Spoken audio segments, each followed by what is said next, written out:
नमस्कार दोस्तों, welcome to my channel. मैं हूं चांद कुमार। दोस्तों, आज हम बात करेंगे एक बहुत ही अहम नॉन कॉन्स्टिट्यूशनल स्टैट्यूटरी बॉडी की, जिसे हम अक्सर अखबारों में देखते हैं या जिसके बारे में हमें पढ़ने को मिलता रहता है। आज हम बात करेंगे नेशनल ह्यूमन राइट्स कमीशन यानी कि एनएचआरसी की। आज हम जानेंगे कि इसके मेंबर्स कौन होते हैं, उनकी क्वालिफिकेशंस क्या हैं, कौन उन्हें अपॉइंट करता है, एक्सेट्रा। साथ ही में हम जानेंगे कि इस बॉडी को बनाने के पीछे का ऑब्जेक्टिव क्या है, बॉडी के functions, roles, responsibilities, powers, duties सब हमें देखने को मिलेगा। अंत में हम इस बॉडी का क्रिटिकल एनालिसिस भी करने वाले हैं। सो मुझे उम्मीद है कि ये सेशन में आपको काफी कुछ नया सीखने को मिलेगा। चलिए शुरुआत करते हैं आज के इस सेशन से। सबसे पहले बात करते हैं इस बॉडी की अपॉइंटमेंट की। देखिए, ये जो बॉडी जिसे एस्टेब्लिश किया गया 1993 में, इसे हमने कहा कि ये कॉन्स्टिट्यूशनल बॉडी नहीं बल्कि स्टैट्यूटरी बॉडी है। स्टैट्यूटरी बॉडी होने का मतलब कि कानून के द्वारा बनाई गई बॉडी, कोई लॉ के द्वारा बनाई गई बॉडी। कौन से कानून के द्वारा बनाई गई? 1993 में पार्लियामेंट ऑफ इंडिया के द्वारा एक लॉ लाया गया जिसे हम protection of human rights act 1993 के द्वारा नाम से जानते हैं। इसी कानून के तहत एनएचआरसी का गठन किया गया है and various state human right commission का गठन किया जाता है। क्यों बनाया गया? देखिए, सबसे पहले हम ऑब्जेक्टिव की बात करें तो सबसे जो पहला ऑब्जेक्टिव है वो ये है कि एक इंस्टीट्यूशनल फ्रेमवर्क गवर्नमेंट बनाना चाहती थी, एक इंस्टीट्यूशनल अरेंजमेंट गवर्नमेंट बनाना चाहती थी जिसके द्वारा ये इंश्योर किया जा सके कि हमें जो अधिकार मिले हुए हैं, चाहे वो हमारे संविधान में अधिकार मिले हुए हैं या फिर वेरियस लॉज में हमें जो ह्यूमन राइट्स मिले हुए हैं, वो इंप्लीमेंट हो। अगर उनकी इंफ्रिंजमेंट हो तो उसके ऊपर प्रॉपर कार्रवाई हो। इस चीज को इंश्योर करने के लिए एक इंस्टीट्यूशनल अरेंजमेंट के फॉर्म में नेशनल ह्यूमन राइट्स कमीशन को बनाया गया। दूसरा ये कि ये जो नेशनल ह्यूमन राइट्स कमीशन है, इसे एनविसाज किया गया था एक इंडिपेंडेंट बॉडी के रूप में, जो कि सरकार से इंडिपेंडेंट रहते हुए, अगर सरकार हमारे ह्यूमन राइट्स का इंफ्रिंजमेंट कर रही है तो सरकार से भी सवाल उठाएगी, अगर कोई इंडिविजुअल हमारे राइट्स को इंफ्रिंज कर रहा है तो उससे भी सवाल उठाएगी। सो एक इंडिपेंडेंट बॉडी के रूप में इसे बनाया गया है।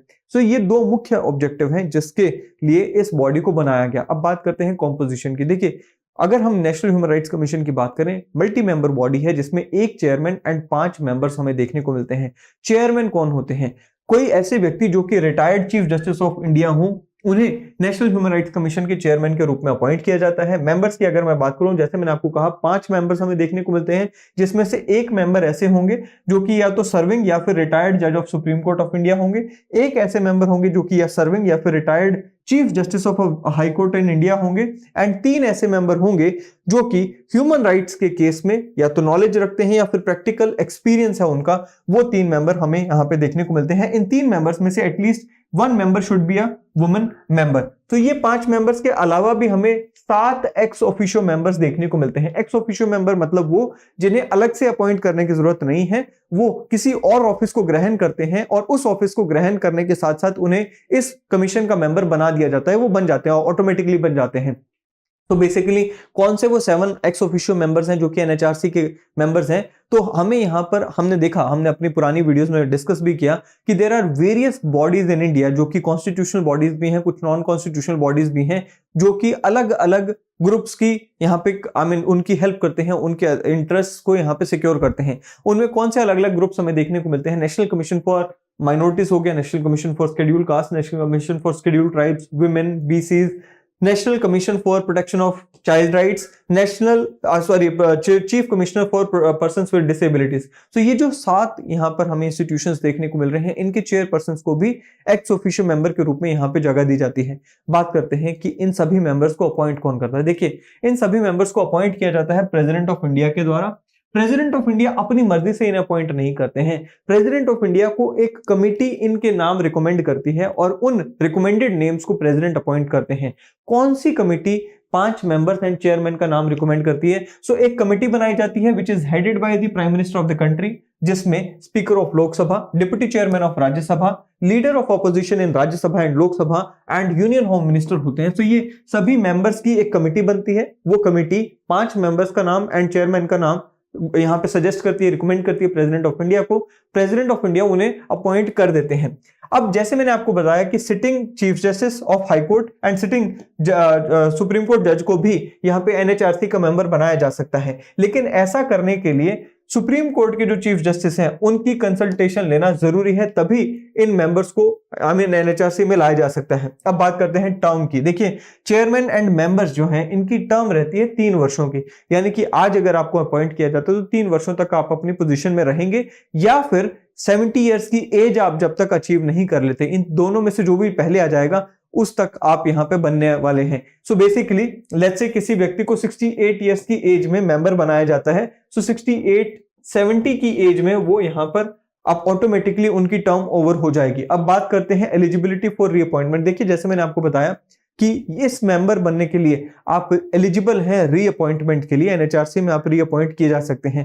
एट द सेम टाइम हमें यह ध्यान रखना होगा कि एक बार अगर आप एनएचआरसी के मेंबर या फिर चेयरमैन बन जाते हैं, उसके बाद आपको गवर्नमेंट ऑफ इंडिया या फिर किसी भी स्टेट गवर्नमेंट में कोई और जॉब के लिए आपको वहां पे जगह नहीं दी जा सकती। सो ये यहां पर हमें देखने को मिलता है। बात करते हैं रिमूवल की। देखिए प्रेसिडेंट ऑफ इंडिया के द्वारा इन मेंबर्स को लगाया जाता है एंड प्रेसिडेंट ऑफ इंडिया ही इन्हें रिमूव करने की पावर रखते हैं। कुछ ग्राउंड्स हमें दिए गए हैं यहाँ पे जिनके बेसिस पे इन मेंबर्स को हटाया जा सकता है। सबसे पहला जो ग्राउंड है दैट इज एन एडजस्ड इंसॉल्वेंट। सो कोई मेंबर जिसे इंसॉल्वेंट यानी कि बैंकक्रप्ट घोषित कर दिया गया हो, दिवालिया घोषित कर दिया गया हो, उन्हें, और वो मेंबर इसके हैं एनएचआरसी के मेंबर है, उन्हें हटाया जा सकता है। दूसरा क्या है, कोई ऐसा मेंबर जो कि एनएचआरसी में काम करते हुए किसी और ऑफिस में अपनी सेवाएं देते हैं और वहां से पेड एम्प्लॉयमेंट करते हैं तो उन्हें हटाया जा सकता है। तीसरा है unfit on the grounds of infirmity of mind और बॉडी, ऐसे केस में भी उन्हें हटाया जा सकता है। Unfit on the ground of unsoundness of mind, ऐसे केस में भी उन्हें हटाया जा सकता है। एंड एक और जो ग्राउंड है वो ये है, इफ कन्विक्टेड और sentenced in imprisonment for an offence. So किसी ऑफेंस में आपकी कन्विक्शन हो जाती है और उसके लिए आपको सजा मिल जाती है तो भी आपको एनएचआरसी से हटाया जा सकता है। इसके अलावा एक और अहम ग्राउंड हमें देखने को मिलता है that is on the ground of misbehaviour also, आपको हटाया जा सकता है। लेकिन अगर मिसबिहेवियर या फिर इनकैपेसिटी का ग्राउंड इन्वोक किया जाता है तो ऐसे केस में सबसे पहले प्रेसिडेंट ऑफ इंडिया को वो मैटर को सुप्रीम कोर्ट ऑफ इंडिया के पास इंक्वायरी के लिए रेफर करना होगा। सुप्रीम कोर्ट उस मामले में अपनी इंक्वायरी करेंगे एंड फिर वो अपनी यहां पे एडवाइस देंगे जिसके बेसिस पे रिमूव किया जा सकता है चेयरपर्सन या फिर मेंबर को। तो प्रेसिडेंट सुप्रीम कोर्ट की रिपोर्ट के आधार पर एक्शन लेते हैं। अब बात करते हैं सैलरीज, अलाउंसेस एंड बाकी कंडीशंस ऑफ सर्विस की। ये सभी के सभी जो कंडीशंस हैं ये कहीं पे कानून में नहीं दी गई हैं, सेंट्रल गवर्नमेंट के द्वारा डिसाइड की जाती हैं। सेंट्रल गवर्नमेंट जब एक बार आपको किसी पर्टिकुलर टर्म्स ऑफ सर्विस पे लेकर आती है, लेट्स से आपको कहा जी आप जब एनएचआरसी के मेंबर बन रहे हैं तो आपको कहा गया कि 2 लाख रुपए आपकी सैलरी है, सो आपके डिसएडवांटेज में वो सैलरी को कम नहीं किया जा सकता। हाँ, उसे बढ़ाया जरूर जा सकता है जब तक आपकी टर्म है, आपकी वो सैलरी या टर्म्स को आपके डिसएडवांटेज में कम नहीं किया जा सकता। ये यहां पर इंश्योर किया गया है। तो ये सभी की सभी जो टर्म्स एंड कंडीशंस है ये इंश्योर करती हैं कि एनएचआरसी की इंडिपेंडेंस, इंपार्शियलिटी एंड ऑटोनॉमी बनी रहे। अब बात करते हैं फंक्शंस की। देखिए various functions are given to NHRC और ये सभी के सभी फंक्शंस का एक ही मोटिव है, एक ही ऑब्जेक्टिव है, हमारे ह्यूमन राइट्स को प्रोटेक्ट करना। कौन से फंक्शंस है? सबसे पहला क्या है, inquiry into any violation of human rights और negligence of any officer in which led to the violation of human rights। so basically अगर कहीं पे कोई ह्यूमन राइट्स की वायलेशन होती है, किसी सरकारी ऑफिसर ने आपकी वायलेशन कर दिया ह्यूमन राइट्स की, या फिर कोई सरकारी तंत्र की फेलियर की वजह से, नेग्लिजेंस की वजह से ह्यूमन राइट्स वायलेशन हो गई, इन सभी केसेस में इंक्वायर करना। दूसरा, intervene even if the court, if let's say even if the matter is pending in the court and वहां पर ह्यूमन राइट्स का मैटर है, उस केस में भी इंटरवीन करने की पावर एनएचआरसी को दी गई है। सो लेट्स से यहां पर आपका घर था, घर को सरकार ने ढा दिया, अब ढाने के बाद वो मैटर जो है वो सुप्रीम कोर्ट या फिर हाई कोर्ट या किसी कोर्ट में पेंडिंग है। अब यहां पर आपकी ह्यूमन राइट्स की वायलेशन हो गई है तो इस केस में भी एनएचआरसी इंटरवीन कर सकती है। इसके अलावा एनएचआरसी को वेरियस जेल्स में या फिर डिटेंशन प्लेसेस में विजिट करना होता है और देखना होता है कि जो भी जेल के इनमेट्स हैं उन्हें लिविंग कंडीशंस मिल रही हैं या नहीं मिल रही हैं, उन्हें रिकमेंडेशन देना, यानी कि सरकार को उनकी लिविंग कंडीशंस को सुधारने के लिए रिकमेंडेशन देना, वो यहाँ पर एक और फंक्शन है। Review the constitutional and other legal safeguard जो कि हमें मिले हुए हैं, क्या वो हमें एक्चुअल में मिल भी रहे हैं, उसे रिव्यू करना। इसके अलावा क्या कहता है जी, रिव्यू द फैक्टर्स, जैसे टेररिज्म हो गया या फिर इंसर्जेंसी हो गया, ये सभी वो फैक्टर्स हैं जो कि ह्यूमन राइट्स को वायलेट करते हैं। अब इन फैक्टर्स को मिटिगेट कैसे किया जाए, यानी कि टेररिज्म या इंसर्जेंसी जो फैक्टर हैं इन्हें कैसे मिटिगेट किया जाए, उसके ऊपर सलाह देना, रिकमेंडेशन देना, वो भी एनएचआरसी का ही फंक्शन है। इसके अलावा देखिए various treaties are signed by different countries. अब वो ट्रीटीज जो हैं, ये ट्रीटीज ह्यूमन राइट्स से भी जुड़ी होती हैं, उन ट्रीटीज को स्टडी करना और गवर्नमेंट ऑफ इंडिया को रिकमेंड करना कि उन ट्रीटीज में जो ह्यूमन राइट्स दिए गए हैं उन्हें धरातल पर कैसे लागू किया जाए, ये भी एक फंक्शन है एनएचआरसी का। इसी के साथ साथ कहता है जी to undertake and promote research in the field of human rights, research करना, इसके साथ साथ लोगों में अवेयरनेस लेकर आना, लोगों में लिटरेसी स्प्रेड करना, regarding human rights that we have, वो एक फंक्शन यहाँ पे हमें देखने को मिलता है। इसके अलावा एनजीओस को एनकरेज करना टू प्रमोट और NGOs to help us respect और protect our human rights. And इसके अलावा और कोई भी ह्यूमन राइट से जुड़ा हुआ फंक्शन या प्रमोशन ऑफ ह्यूमन राइट से जुड़ा हुआ फंक्शन जो कि एनएचआरसी को जरूरी लगता है, वो सब फंक्शंस एनएचआरसी कर सकता है। बात करते हैं working of the commission. Commission काम कैसे करता है? देखिए, एनएचआरसी का जो हेडक्वार्टर्स है या जो मेन ऑफिस है वो दिल्ली में है। एंड इसके अलावा एनएचआरसी अलग अलग जगहों पर अपने अलग अलग ऑफिसेज एस्टेब्लिश करता है। अब बात करते हैं कि ये अपने आप को रन कैसे करता है। देखिए, एनएचआरसी के पास ये पावर है कि वो अपना प्रोसीजर खुद डिसाइड कर सकता है कि किस तरीके से एनएचआरसी रन करने वाला है। जब एनएचआरसी कोई किसी मामले में इंक्वायरी कर रहा होता है या फिर ट्रायल चल रहा होता है, तो इसके पास एक सिविल कोर्ट की जुरिस्डिक्शन रहती है। सिविल कोर्ट का जुडिशियल कैरेक्टर एनएचआरसी के पास आ जाता है। कहते जी it may call for information और report from the central and state government. So central and state government से कोई भी इंफॉर्मेशन अगर इन्हें चाहिए तो ये वो मंगवा सकते हैं। इसके अलावा हमें देखने को मिलता है कि इनके पास इनका खुद का इन्वेस्टिगेशन स्टाफ तो होता ही है। इसके अलावा ये सरकारी स्टाफ से भी, किसी और एजेंसी, सेंट्रल गवर्नमेंट या फिर स्टेट गवर्नमेंट की किसी स्टाफ की भी मदद ले सकते हैं to inquire into the matters जहां पर ह्यूमन राइट्स की वॉयलेशन हुई है। सो ये सारे फंक्शंस हमें देखने को मिलते हैं। जैसे मैंने आपको बताया, एनजीओस को हेल्प करना कि वो हमारे फंडामेंटल राइट्स या ह्यूमन राइट्स को प्रोटेक्ट करें।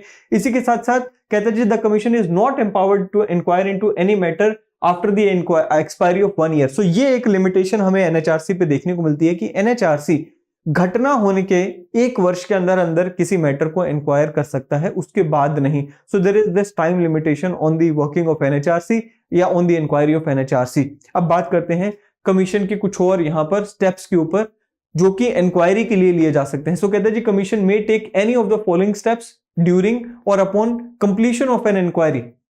इंक्वायरी हो गई, कोई कंप्लेन आई थी, कंप्लेन आने के बाद इंक्वायरी हो गई। इंक्वायरी के बाद कमीशन क्या स्टेप्स ले सकता है? बड़े ध्यान से आप एक वर्ड को यहाँ पे पढ़ना, बार बार यहाँ पर एक वर्ड आपको देखने को मिलेगा, that is recommendation. So it may recommend. अब देखिए, इट मे रिकमेंड, यहाँ पर एक चीज मैं स्पष्ट कर दूं कि एनएचआरसी की जो पावर्स हैं वो सिर्फ रिकमेंडेटरी पावर्स हैं। रिकमेंड कर सकता है कि क्या करना चाहिए, सेंट्रल गवर्नमेंट को भी रिकमेंड कर सकता है, स्टेट गवर्नमेंट को भी। क्या कहते हैं जी, it may recommend to the central government और the authority to make payment of compensation और डैमेज टू द विक्टिम्स। दूसरा क्या है, it may recommend to the concerned government और authority the initiating of proceedings for the prosecution. So let's say ए ने B का घर तोड़ दिया, अब बी का ह्यूमन राइट्स का वायलेशन हो गया। सो ए के खिलाफ प्रोसिक्यूशन करने के लिए, ए के खिलाफ मुकदमा चलाने के लिए एनएचआरसी कंसर्न्ड अथॉरिटी को रिकमेंड कर सकता है। इसके अलावा और क्या है कि इंटरिम रिलीफ किसी को देनी हो, उसको देने के लिए किसी पर्टिकुलर अथॉरिटी को ऑर्डर पास किया जा सकता है। It may approach the Supreme Court और High Court concerned for the necessary direction, order और Ritz.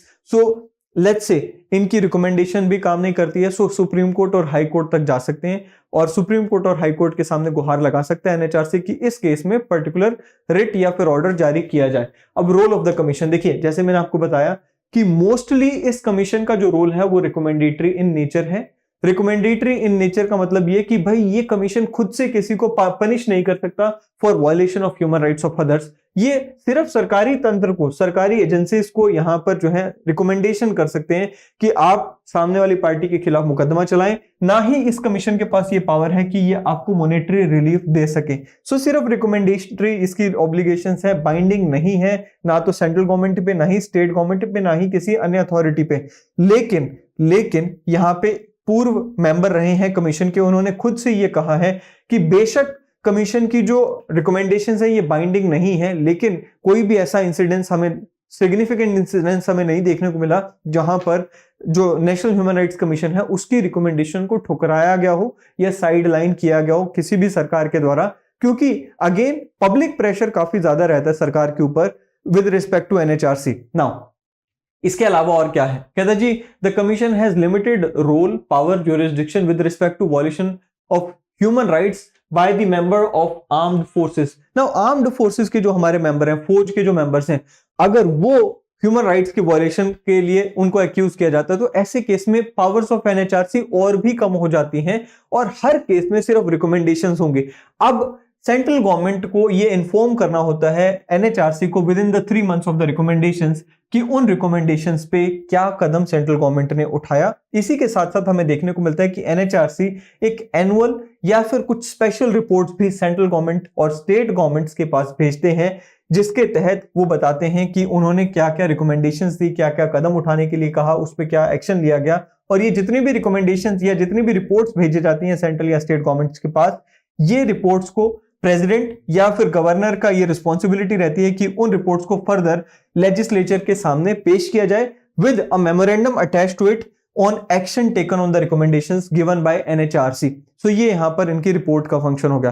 Performance of the commission, देखिए अब हमने पढ़ लिया कि भाई इनकी ड्यूटीज क्या हैं, इनके रोल्स रिस्पॉन्सिबिलिटीज क्या हैं। अब हम जान लेते हैं कि कौन से एरियाज में एनएचआरसी काम करता हुआ दिखा है। अनेकों ऐसे एरियाज हैं जिसमें एनएचआरसी की इंटरवेंशन हमें देखने को मिली है, be it cases related to bonded labour, mental hospitals, चाहे वो आगरा हो, रांची हो, ग्वालियर हो, इनमें मेंटल हॉस्पिटल्स की फंक्शनिंग पे इंटरवेंशन हो, गवर्नमेंट के जो प्रिवेंटिव होम्स हैं उनकी कंडीशंस पे यहाँ पे इंटरवेंशन हमें देखने को मिल रही है, राइट टू फूड हमें मिल रहा है कि नहीं, उसमें इंटरवेंशन देखने को मिल रही है, चाइल्ड मैरिज रिस्ट्रेंट एक्ट की फंक्शनिंग पे एनएचआरसी की रिकमेंडेशंस देखने को मिली है, चाइल्ड लेबर के केस में एनएचआरसी की रिकमेंडेशंस हमें देखने को मिली है। सो अनेकों ऐसे केसेस हैं, अलग अलग केसेस हैं जहां पे एनएचआरसी की रिकमेंडेशन देखने को मिली है। सो ये था जी एनएचआरसी जो कि आज हमने पढ़ा। मुझे उम्मीद है कि ये सेशन आपको पसंद आएगा। सेशन पसंद आए तो वीडियो को लाइक शेयर करना ना भूलें। अगले सेशन में मिलेंगे, चैनल को सब्सक्राइब करना ना भूलें। अगले सेशन में फिर मिलेंगे। Till then thank you, have a great day ahead.